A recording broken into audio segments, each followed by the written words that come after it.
Welcome to Mindful Live number 67. It is currently the 13th day in March. No, in April. What am I saying? Same thing I said in the last live. Those numbers always are trying to trick me. It's the 13th day of April in the year of our Lord, 2022. I saw a meme where someone asked, no, it wasn't a meme, it was a video. You know, they're kind of the same thing these days. I saw a video where someone was asking, a guy was asking another guy, hey, what year were you born? And the guy was like 2000 and the guy stopped him right there. Like, you're going to give a compound sentence for your birth year? And I never thought about it that way. Us blessed people that were born in the 90s, our birth years are simple: 91, 1990, 1992, 93. Even if you were born in 2000, you're simple like that. Anything after that and you start to go into 2000 and what do you mean? You're still supposed to be creeping if you were born and there's a and in the name there. You're still supposed to be in diapers. I'm sorry. That's just the rules. I didn't make them. All right. So, welcome to Mindful Live 67. I am Nathan Springer, your host. Who else would it be?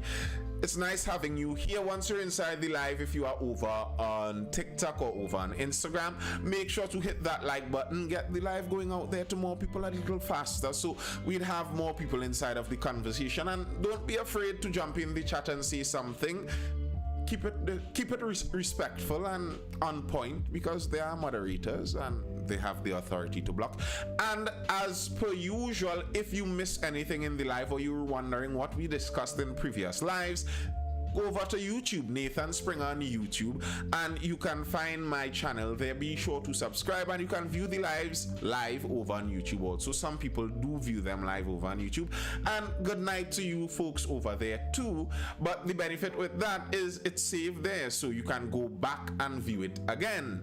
And it also you also have the news articles behind, so you could read also. And there are both the Instagram and the TikTok chats there too, so you could see what people say, and it's a cool view over on YouTube. So if you want to recap something or go back over something or just take it in again fully, go over to YouTube, Nathan Springer on YouTube, and subscribe there. Okay, so the topic of the night is LICKS, corporal punishment, and what do we think about that? Now,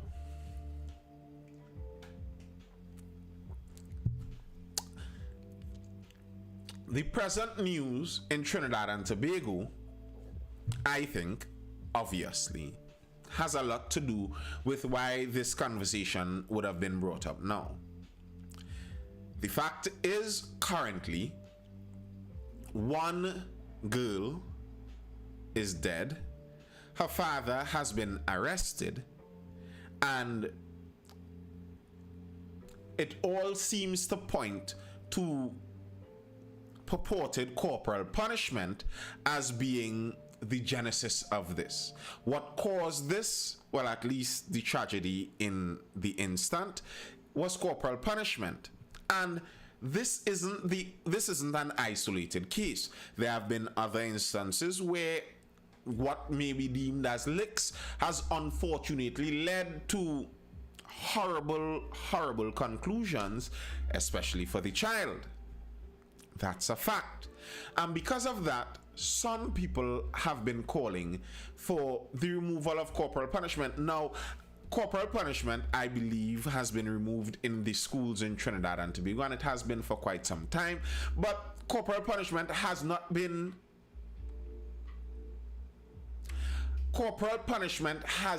removed everywhere in the world as much as some people would like to think. A lot of the time when you see people giving less LICKS, it's not because of a law change, it's just because of cultural changes, and this group of people, this culture, this generation just do things differently. A lot of the time it's not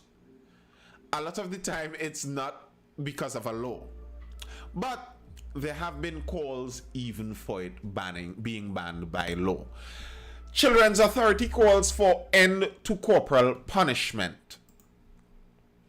The Children's Authority of Trinidad and Tobago says it's deeply concerned and saddened by the deaths of 3 children in recent days. Right, they went on to that. It said every child deserves to grow up in a child-friendly society that aids in the development and protection of children, as well as respects and upholds their rights. The authority said its data shows that physical abuse is the second highest type of child abuse reported to the organization, which is often administered by parents and guardians under the guise of discipline. It is therefore calling for an end to corporal punishment. It said parents, guardians, and childcare workers are reminded that corporal punishment is not an effective technique to discipline children. Research shows that use of corporal punishment can often lead to physical harm, sometimes causing serious damage, long-term disability or death, mental health issues, including behavioral and anxiety disorders, depression, hopelessness, low self-esteem, self-harm and suicide attempts, alcohol and drug dependency, hostility and emotional instability, which may often continue into adulthood. Now, here's something about the social sciences that you really must pay attention to. Experiments in social science are very easy to fudge because there are often many different variables that can be ignored or added according to what the researcher wants to find. We'd get more into this, but read the conclusions very carefully.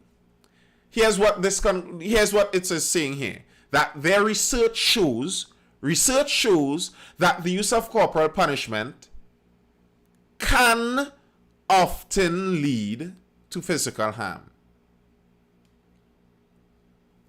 Can. That's potential.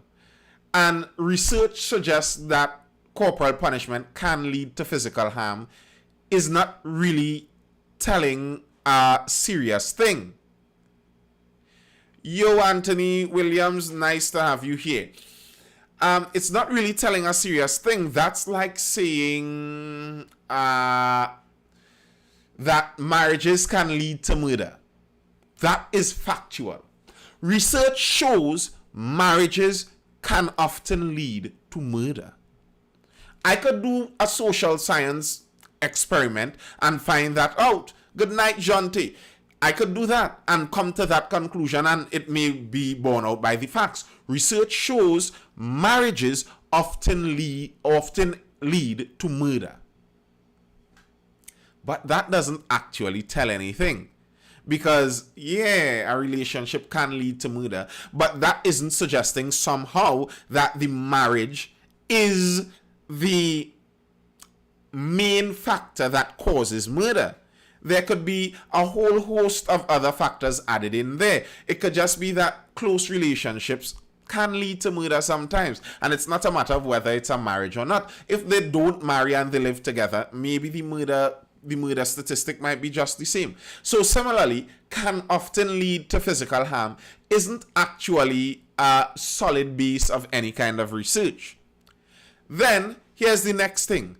Sometimes causing, and then they go on to list a long list of negative things. Now, granted, all of these things are horrible, and you don't want your children facing any of these things. Serious damage, long-term disability, death, mental health issues, behavioral and anxiety disorders, depression.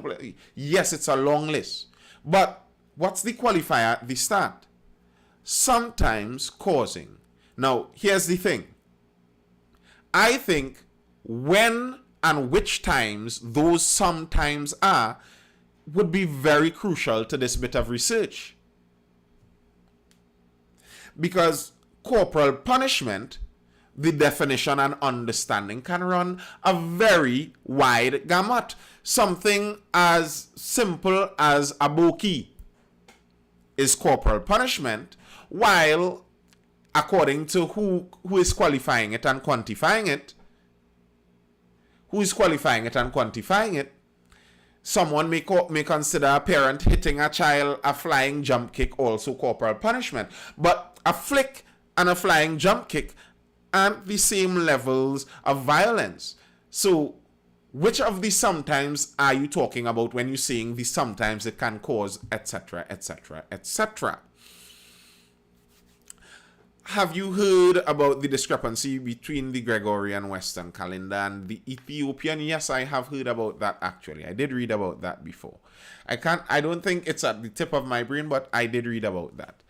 All right. Now, let's actually get into some of the research that they're talking about and see exactly what some of this research says, and if it's really sound, or if there's some wiggle room there that says, you know what, if you feel to pull out the belt, parents, feel free.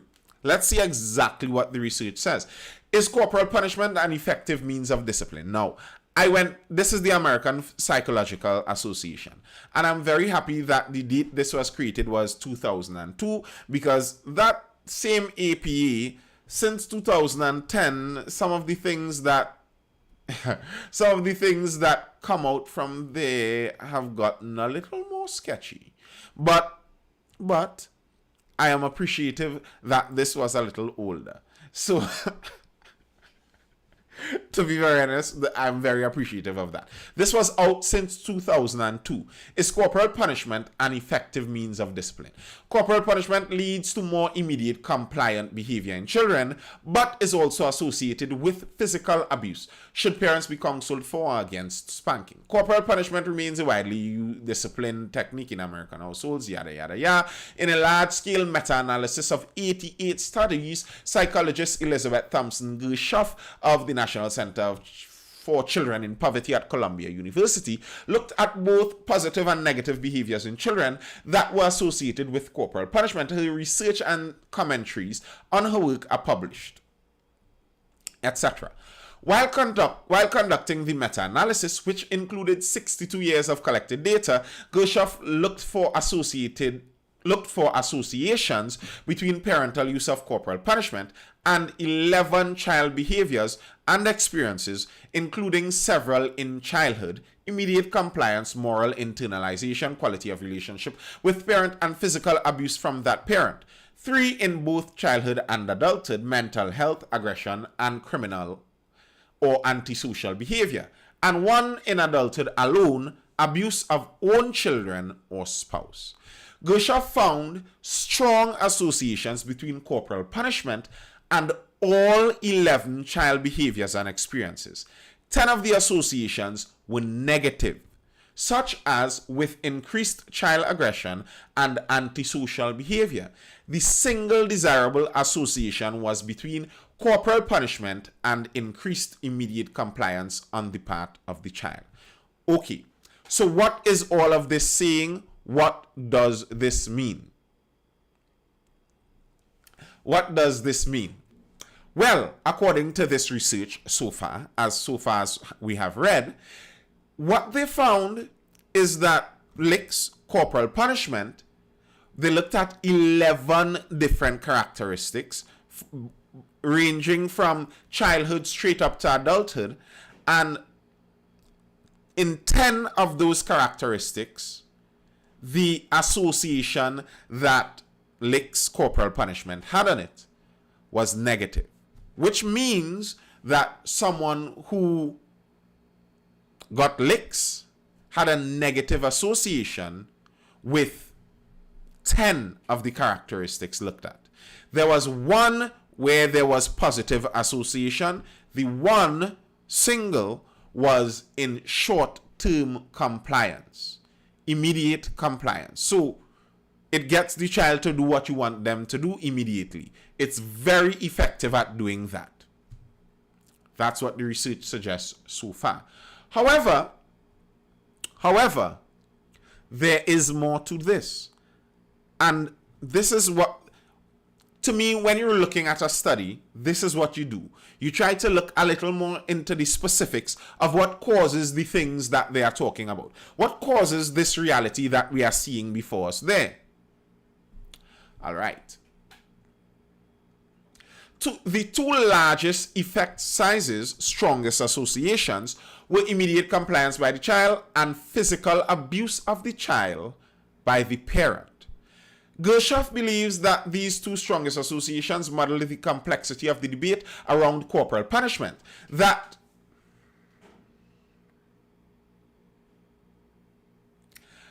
that these two disparate constructs should show the strongest links to corporal punishment underlines the controversy over this practice. There's general consensus that corporal punishment is effective in that corporal punishment. Bro, I get licks like, and I'm today a great man, wild dreams. Where I grew, I could have been in crime. All right. Let's finish this. Someone was trying to get through on a call there. I hope that they get the message and we return to that call after. But yes,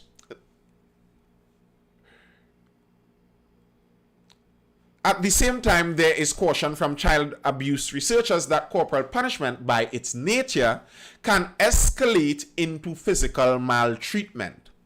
And here's the thing. What they noticed here in their research is that corporal punishment often can escalate into physical maltreatment. And then the question to me here, is it that all of these negative associations are associated with physical maltreatment and not actually corporal punishment? You see, all physically maltreated children would have received corporal punishment also. So, I'm looking for an example that doesn't go off the deep end, but I think this example of the deep end may actually help to understand it better.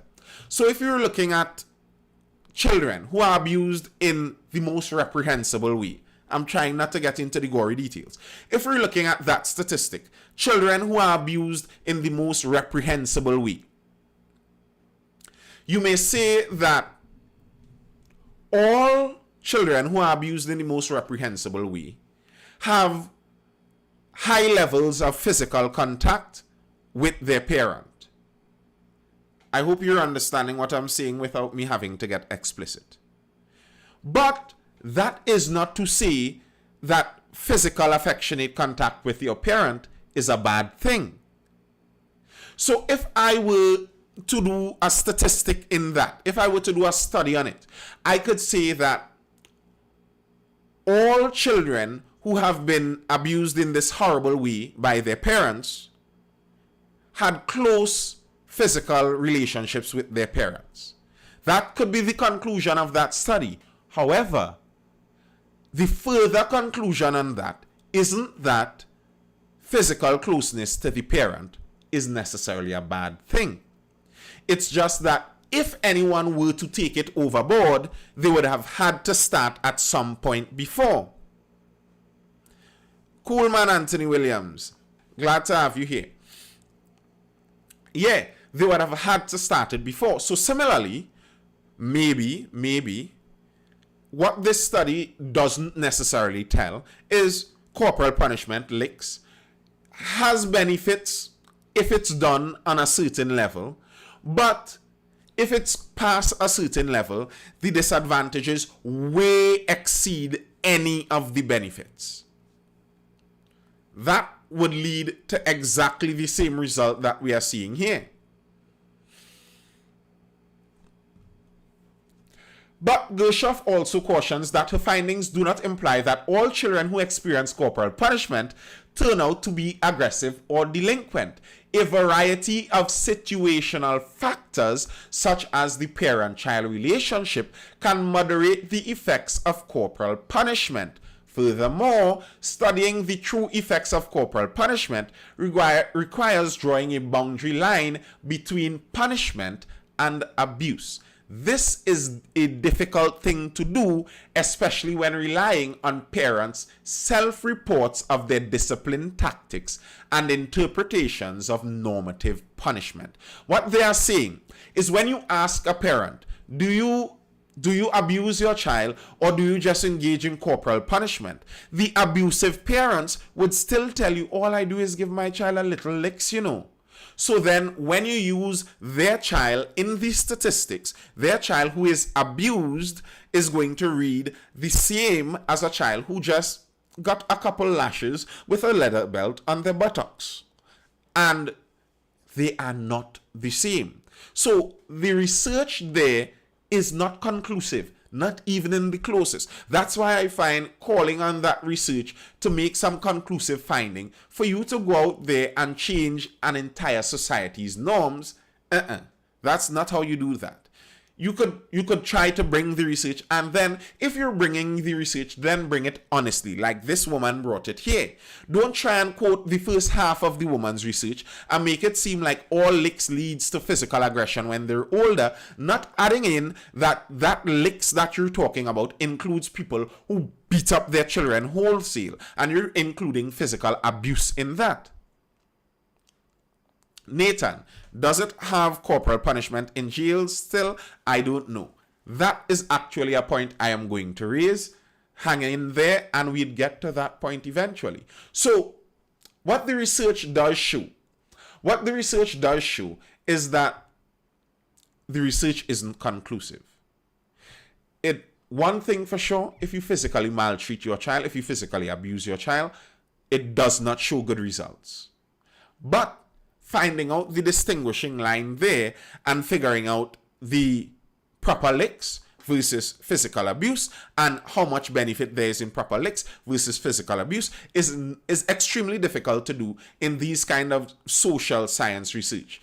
And when you're taking the conclusions drawn on these matters with a myriad of different, for example, here's another example. Poverty. Most parents in poverty, partly due to frustration, the occurrence of regular corporal punishment may be higher in poverty-stricken families than they may be in wealthier families. So when you look at the results of children who experienced more corporal punishment, how much of it is the corporal punishment itself and how much of it is poverty? Because I'm sure the poverty itself is going to have an effect. And when you're looking at a general study, does the study include the factors that are due to just poverty? Or how about families that have multiple children?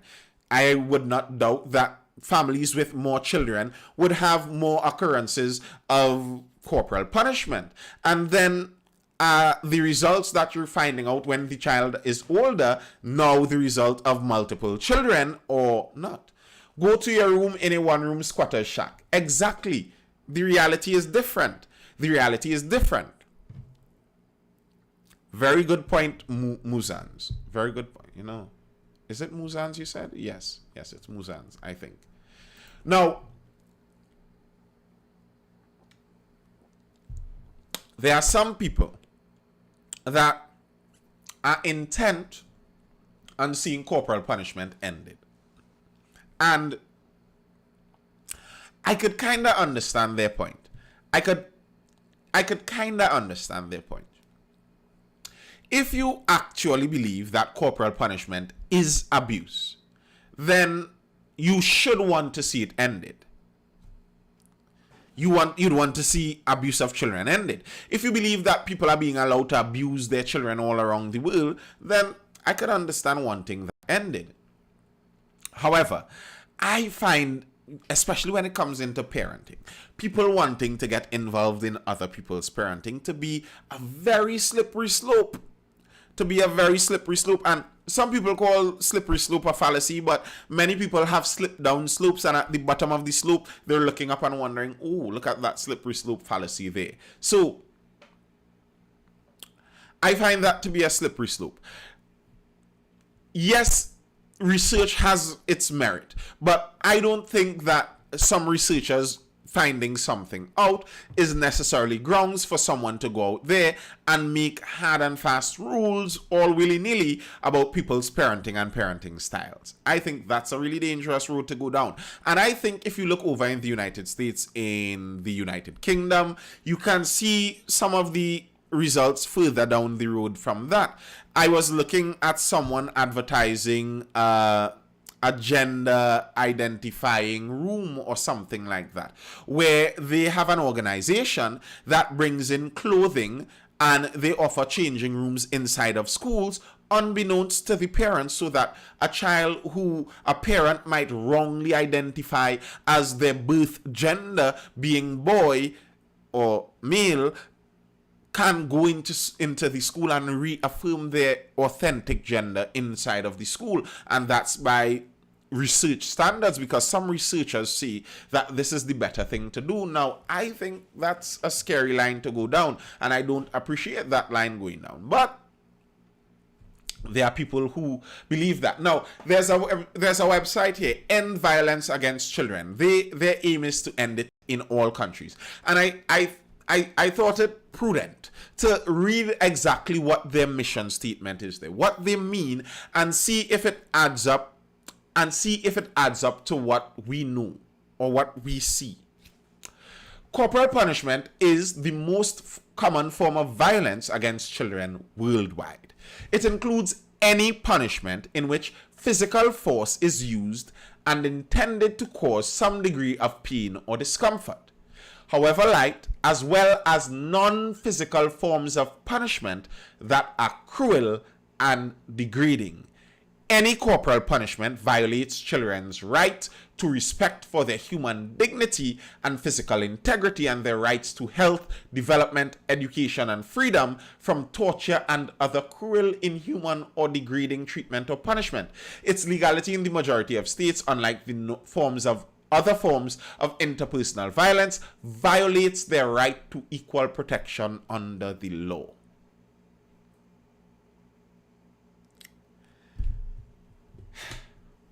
And they view corporal punishment pretty widely. Like, they aren't hiding that they view corporal punishment as a pretty wide thing. Basically, anything that causes your child pain or discomfort. And I think if you look at the legal principle of that, because that some of this, to understand some of this, the problem with some of this is that there's an ideological underpinning that you have to get to really understand how someone thinks like this. These are people that often think of the humans as a blank slate. Now, this ideology, this style of thinking has been disproven a long time now, but there are still a lot of people who believe this. And they believe humans are kind of blank slate. So anything negative in a human is caused by some external factor. So anything negative that a person is displaying is as a result of something negative that basically has been done to them. So the way how you make good people is you only do good things to them to some extent, strangely. But I think reality says that is not true. I think if you look at even the animal kingdom, from the least complex to the most complex species, some form of discomfort is used in nearly all their approach to learning. Because without discomfort, most species, and obviously people too, tend to not want to leave their comfort zone. So discomfort is a learning experience. So removing discomfort is a dangerous thing. And I think you could look at the social experiment that the United States is, and look at some of the states that prefer to remove all forms of pain and discomfort associated with negative behavior. And look at their crime rates. Look at the crime rate that is spiking right now in the United States. And you can look at the crime rate and trace it to prosecutors that follow a certain kind of ideology where they are softer on criminals because generally they believe that criminals had a hard life and what they need is better treatment, and better treatment would make them behave better. And that is not necessarily totally true, and they're seeing the result of just that same thing. Most of the people who does talk these things have no children and passed through things when they were growing up.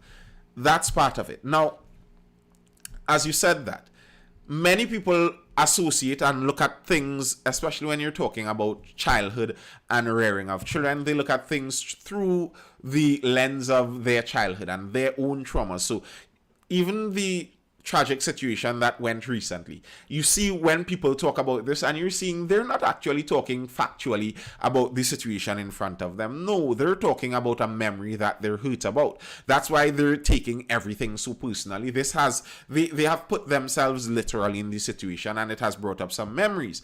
And that's the thing when you're talking about some of these things. It throws off the nuance in some of it because people associate real raw emotions with it. understandable. But I think things like this lead to destruction in society. I don't think people that talk like this have a good understanding of human nature. Human nature does not work like that. Someone was asking about corporal punishment on our law books and in prisons. And here's the thing. It's legal in Trinidad to offer strokes. I think I read an article where someone was sentenced to some strokes just last year. So in the first place, I find it weird for you to be dictating that parents shouldn't be able to beat their children, but on the law books you have it that the state has the authority, if they see fit, to beat big people. Like, how do you add that up? How can the state have the authority to beat people, but their own parents can't hit their own children? That doesn't add up. And that and all comes from the ideology, comes from a thought process where I was reading in the comments. I like to read the comments sometimes more than many of the articles, more than many of the posts, because you see sometimes human nature and what people think more clearly inside of the comments than sometimes inside the article. And I don't know if it's me or if it's your internet. As far as I could see, it's running smoothly. I looked at some of the comments in one of those articles, and someone was saying that what people need to realize is that the children are really children of the state first before children of the so-called parents. And I was like, what? Where do you come off with that bit of nonsense? Like, a state is created by the people. A state doesn't exist sans the people. You can't have a state without people. And people exist in families first. That's the only way that we know how to create people as of now. That's the only way we know how to create people as of now. The only way we know how people come about is that people make people, and parents are in control of the people. As Roni says, I should have a sign that says there's a biological reason for that. In biologically, the reward for you being a parent, for you successfully mating, because in biology everyone doesn't successfully mate. The whole kind of genetics business is based on that kind of successful mating thing. The reward for me successfully mating and making a child is that I get to raise the child as I see fit. And here's the idea. If you're learning some biology, you could get a little bit of knowledge here. The kind of idea behind the natural selection and survival of the fittest or most adaptable business is that if I am successful enough to reproduce, then the idea is I know something, so it makes sense I get to raise the next generation because I reproduced. I succeeded at the producing and reproducing life business. And the people that succeed at the producing and reproducing life business, well, we suppose they know something good, so they get to raise the next generation. Now, here's the thing. As we get into humanity, it gets a lot more complex than that because we aren't islands. We aren't individuals like that. We do exist within societies and cultures. So, yeah, the culture does get a say, but how much of a say do you actually get to get? And here's the strange thing. Many of the people, as someone was pointing out, that say some of these things are some people that talk about overpopulation and we shouldn't have any more children and they don't have any children, etc., etc., etc. Well, I find that very strange. If you have no children, want no children, and think that children shouldn't be born in the first place, then I'm not sure that parents would want your advice on how to raise children. It sounds kind of fishy.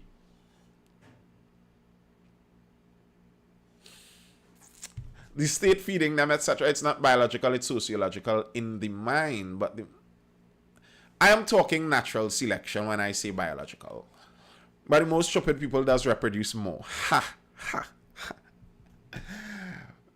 I don't know how many of you ever saw the movie Idiocracy, but that is a kind of suggestion like that. You see, if it's just selecting for the people who reproduce more, that doesn't mean it's selecting for the smartest people. But what are you going to do about that? What is the solution to that then, King Kaka? If all the dumbest people make the most babies, then the dumbest people are going to survive further on into generations.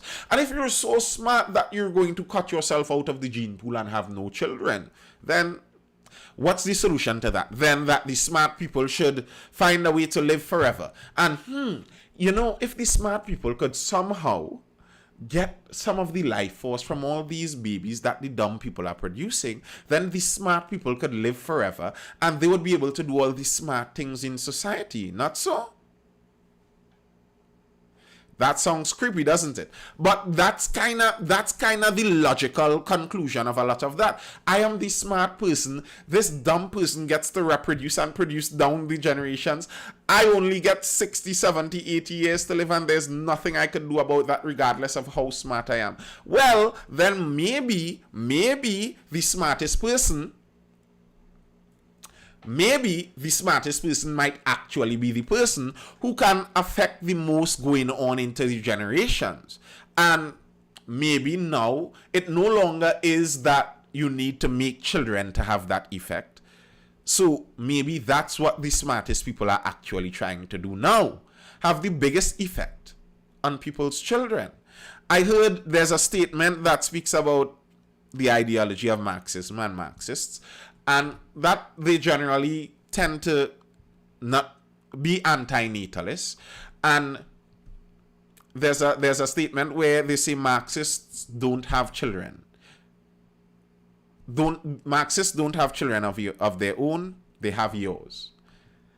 And it's true. There are some people who believe themselves to be experts at raising other people's children. That seems to be their expertise.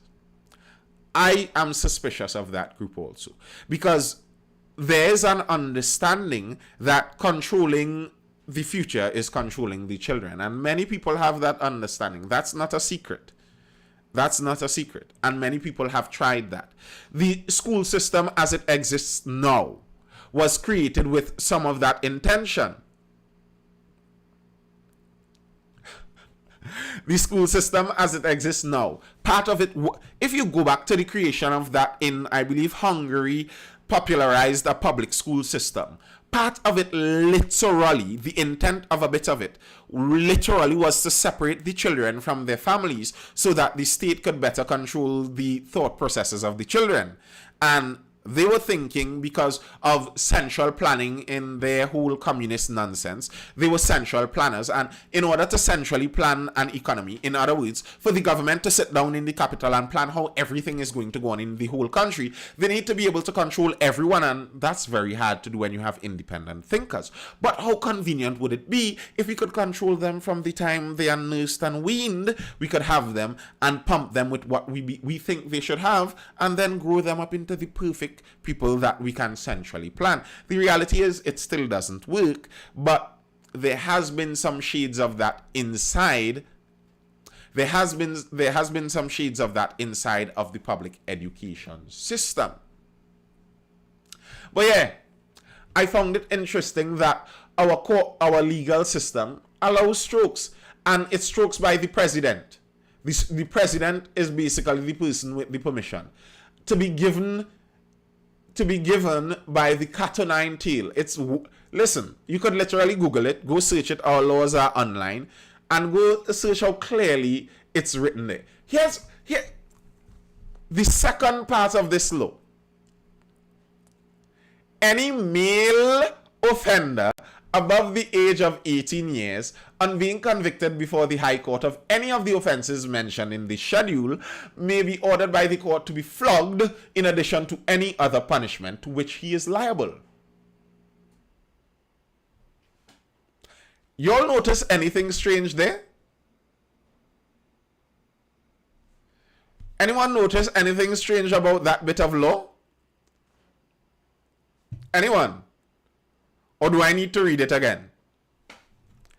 Any male offender above the age of 18 years on being convicted by the High Court of any of the offenses mentioned in this schedule may be ordered by the court to be flogged in addition to any of the other punishment to which he is liable.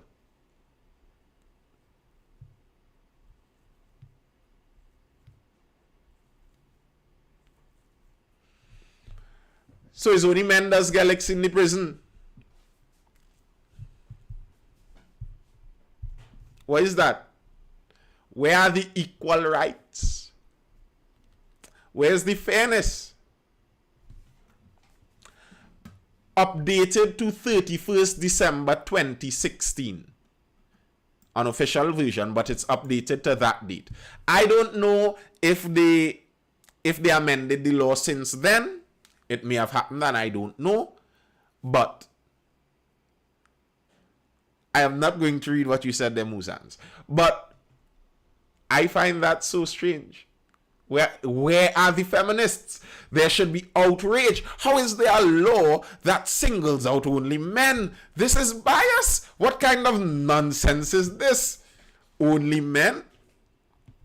I was reading up in preparation for all of this. I was reading a study that tracked LICKS in the United States.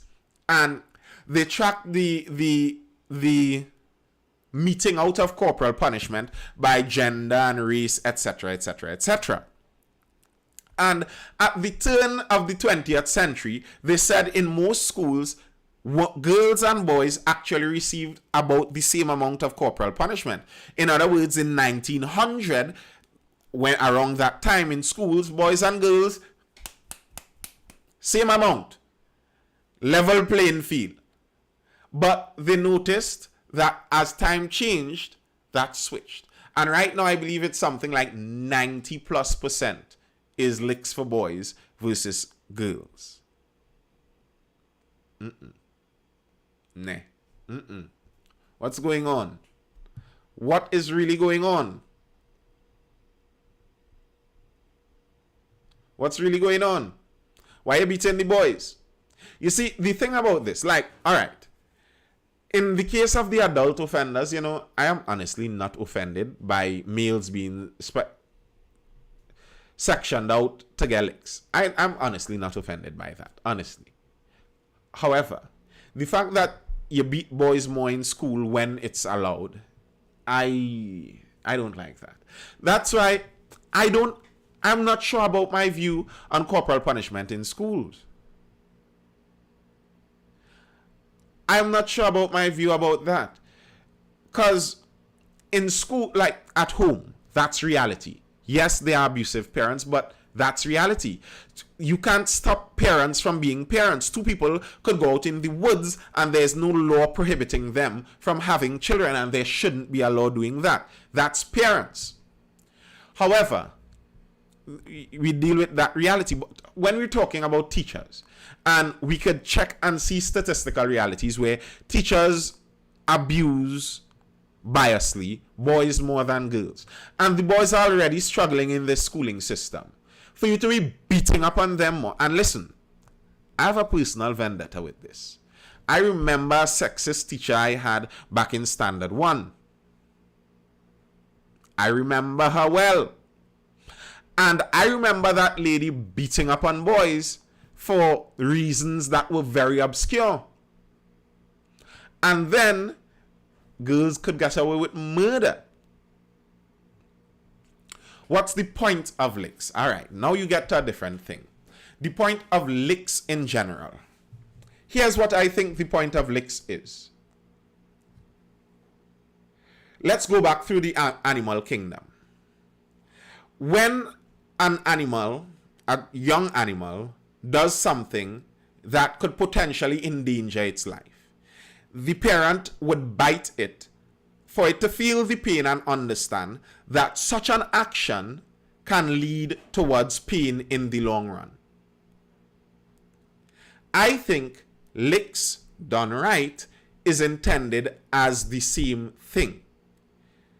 It's intended to give pain as adverse to just speaking, because people say that you can speak and that's true and you can talk, etc. Correct. But pain does have a different reaction, even in your mind, than just words. And the intention is, if you push a negative action over a certain limit, the intention from the parent is to show that there will be physical pain because of this. Not because I want to cause you pain, but because there's an understanding that such actions in reality, when you leave the protective covering that a family and parenting is, in reality, negative actions like that do lead to painful results. That's the general intention of LICKS. Now, here's the thing. I believe that lesson can be taught without LICKS. you do not need licks necessarily to teach that lesson. So I phrase it like this. I could be a fierce believer in licks and never hit my child, because the idea of that I'm giving there of what licks is it's a threshold lesson, that over a certain threshold there's pain to feel because of it. But if you can speak to your child, and in speaking and in other forms of discipline, train your child to never cross that threshold, then you never have cause for it. And the child may have the understanding that, hey, my daddy will real beat me, and the reality is you have never done it, and it's not something that happens. But the reality is the painful thought of it is something to keep them away from a certain threshold. That's the idea of licks. Now, there are people currently that say words are enough and taking away privileges are enough to teach that lesson. On the Talk Heavy podcast, that's the person in the live right now over on TikTok. In that podcast, I was mentioning about old practices that sometimes we throw away because we think that maybe we found a better way, and maybe we did, but sometimes maybe we didn't, and maybe we'd find out the results and the reasons some of these things were there. Is it true that threshold lessons can be taught as easily with knowing that there's never a physically painful or discomfort lesson at the end of it? Or is it that such a limit, such a finality is needed, whether it's given or not? It's needed for the understanding of it to be there in order to even teach that lesson properly in the first place. Who knows? I think a lot of this is still kind of being experimented on to some extent. If you pour, what privileges you're going to take away? Food? Good point. That's not funny in the typical sense, but very good point. Nathan, so why was it written in the Bible, spare the rod or spoil the child? For that same reason. For that same reason. That is the point I'm making, Street Style Shorts. I'm making the point that I do believe that there has been good reason for there being this principle. I am saying that presently people are saying that they believe that you do not need the rod in order to make sure the child isn't spoiled. Feel free to try, and people are trying, and I think we'd see the results of whether it works or not. That's what I'm saying. The price of everything going up except people pay. That's true. Back in the day, bed with no dinner was a thing. My parents experienced this. Here now. Some of that might have been because they really didn't have food for you. They have 12 children. And they need the 12 children because the 12 children all fulfill duties around the house. It's like getting 12 free workers. 12 food slaves. All you have to do is feed them and they're there to work. And then tonight, the food really only reaching for 10, and you're just waiting for 2 to misbehave. Just 2 I need to misbehave for the food to reach to everybody tonight. Okay, who is it going to be? You! No food, go and sleep. Okay, one more. Not funny, but the reality of it. I'm sure many people live that reality. And that's the point I make sometimes in parenting. That it's something that I've watched in modern times, and I think it's a problem. One of those first world problems. One of the problems as people get wealthier and get more resources. When you didn't have anything, it was much easier to teach those kinds of lessons. Maybe sending a child to bed sometimes when they misbehave without dinner is enough to understand that dinner isn't something to be expected. Dinner is something that you have to earn out there. And in our present world, people expect that. You hear people talking about healthcare is a human right, and people have a right to eat, and you have a right to make food and eat. But when even people talk about healthcare and your right to healthcare is someone else doing work for you. You have no right for someone else doing work for you. What we have is a system that has been built up over so long of a time and has been worked out to such a precise level, granted lots of faults, that it works well enough that you can live like you have a right to healthcare, but you don't actually have a right to healthcare. And I think probably some of these lessons, when people were poorer, it was much easier to understand. You understood exactly what you had a right for, because no one gave you anything, and you'd recognize, wait, now if someone doesn't give me it, then I don't get it. So that when I say I have a right to something, I have a right for someone to give me something. No, you don't really. Someone decides to give you something or not. Maybe some of those lessons were easier to be taught back when things were literally more difficult, so you had to tell them no because you really had no money. When your parent walk in the grocery and they have $50 to make $51 grocery, so something have to get the axe, and you watch a movie and see some baby out there in some other country crying in the middle of the grocery for a snack, and you play like you want to do that. Well, here's the thing. Reality is, moms literally does not have the money, and moms literally does not have the time. So mom's not gonna have the patience. And listen, she broke already. She already can't afford everything that she wants to buy in the grocery. So that embarrassment and shame thing, that not doing anything to her.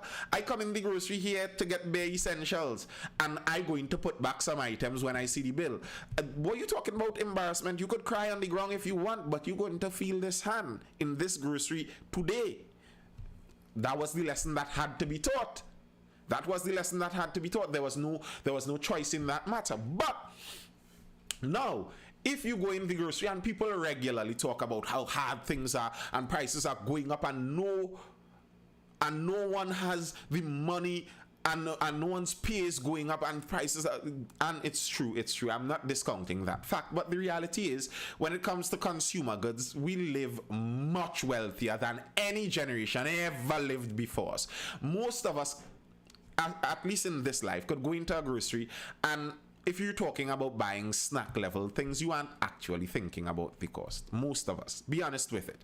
And that's a privilege that many generations did not have. So if you go in the grocery with your child and they're asking for a chocolate digestive, and you know that money isn't going to do you anything, you're worried about the other things that are raising by $50. Spending $5 extra on a snack is inconsequential to you. But if there is a lesson that should be taught there now, you actually have to have the discipline and the wherewithal to watch the child, knowing that you can provide this thing. This child that puts on their eyes that make your heart melt, or they start to embarrass you in the grocery and they want to cry down the place, and people watching you like, so why can't I just buy this snack for the child, and that kind of business. What do you do? And obviously, I'm sure many parents do teach their children the lesson in modern time. But what I'm saying is, I could see the reality that the lesson is a little more difficult to teach now. Now it's KFC. Back when was Chicken Palace. Back then was Chicken Palace. You're showing your age there. All right, folks. I came in and we did the live, and the live was nice. We talk about licks. We talk about who should get licks. No, we didn't talk about who should get licks, but we spoke quite a bit about licks. But this is the second podcast for the evening, and there are only so many words that one person should say. My child have it hard. I'm sorry. Oh gosh, don't sit down your child already. Don't sit down your child already. No. Speak it in faith, sister. Speak in faith. Your child has it easy. Like Nathan want licks or busting out already. Boy, it's 10:55. What are you talking about already? You know how many hours of speaking I've already done? There are only so many words that one person should say in a day. So I hope you're entertained, informed, or educated. Sometimes I forget which one of those three words also. And that's all I have for now. But I will see you again in the next Mindful Live tomorrow at 9:30. as they usually are. Every night, 9:30. Be sure to go over on YouTube and subscribe to my channel, Nathan Springer on YouTube, and I will see you then. Peace.